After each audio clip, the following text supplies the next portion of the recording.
केस सोडवली। पवई परिसरात आत्महत्या करणाऱ्या एका महिलेच्या मृत्यूमागचा मोठा कट पोलिसांनी उघडकीस आणला। या महिलेच्या पतीनंच तिची हत्या केली आणि भासवलं काय, तिने आत्महत्या केली। इतकंच नाही तर आधी पतीनं 3 वेळा पत्नीचा खून करण्याचा प्रयत्न केला।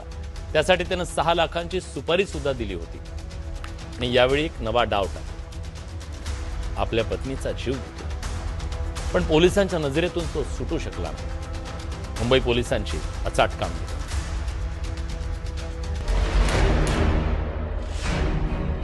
1.5 वर्षांपूर्वी मुंबईत एका महिलेने आत्महत्या केली होती।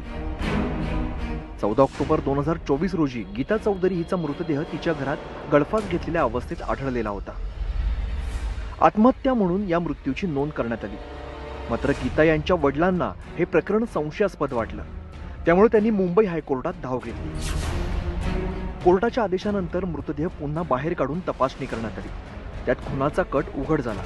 फॉरेन्सिक तपासात गीताच्या गळ्यावर 2 वेगवेगळे मार्क्स आढळले। सामान्य आत्महत्येत असा प्रकार दिसत नाही। डॉक्टरांच्या मते आधी गळा आवळून खून करण्यात आला आणि नंतर मृतदेहाला फाशी दिल्यासारखं टांगण्यात आलं होतं।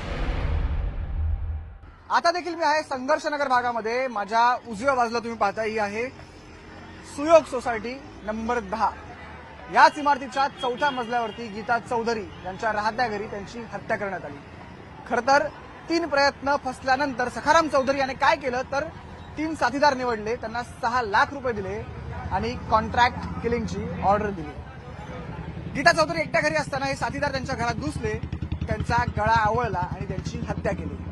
पण त्याच्यानंतर साथीदारांनी काय केलं तर गीता चौधरी यांच्या गळ्याभोवती नायलॉनचा दोर बांधला आणि त्यांना किचनमध्ये असलेल्या सिलिंग फॅनला लटकवून टाकलं।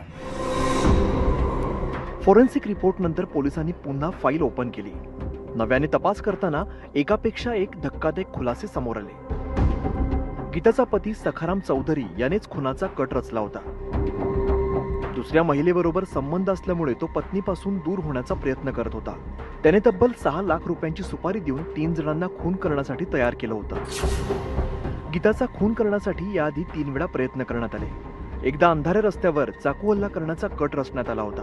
दुसऱ्यांदा कारने धडक देऊन अपघात घडवण्याचा प्रयत्न करण्यात आला, तर तिसऱ्यांदा ट्रेनमधून ढकलण्याचा कट आखण्यात आला होता। मात्र सर्व प्रयत्न अयशस्वी ठरले।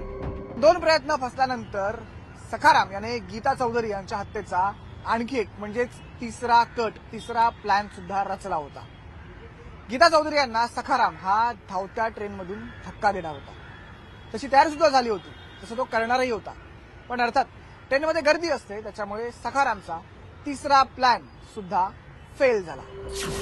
अखेर 14 ऑक्टोबर 2024 रोजी दुपारच्या वेळी घरात गीता चौधरी एकट्याच असताना आरोपी घरात घुसले आणि त्यांनी गळा दाबून खून केला। मृतदेह किचनमधील पंख्याला टांगून आत्महत्येचा बनाव करण्यात आला। गीता चौधरी, सखाराम चौधरी आणि त्यांची 2 मुलं राहायची। याच भागामध्ये त्यांच्या दोन्ही मुलांची शाळा सुद्धा होती आणि महत्वाचं म्हणजे याच रस्त्यावरती त्यांच्या म्हणजे कुणाच्या तर गीता चौधरी यांच्या हत्येचा दुसरा प्रयत्न झाला होता। खरं तर गाडीने त्यांना उडवून द्यायचं असा तो प्लॅन होता, पण तो प्लॅन फसला कुठे तर गीता चौधरी दोन्ही मुलांना शाळेत सोडण्यासाठी आणि आणण्यासाठी जेव्हा जायचा तेव्हा त्या या फुटपाथचा वापर करायच्या।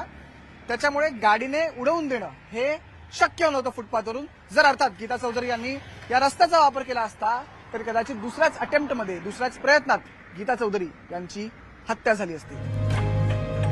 गीताच्या वडिलांना आलेला संशय, त्यानंतर फॉरेन्सिक पुरावे आणि बँक व्यवहार यांच्या आधाराने पोलिसांनी सज्जड पुरावे गोळा करून सखाराम चौधरीसह 4 जणांना अटक केली।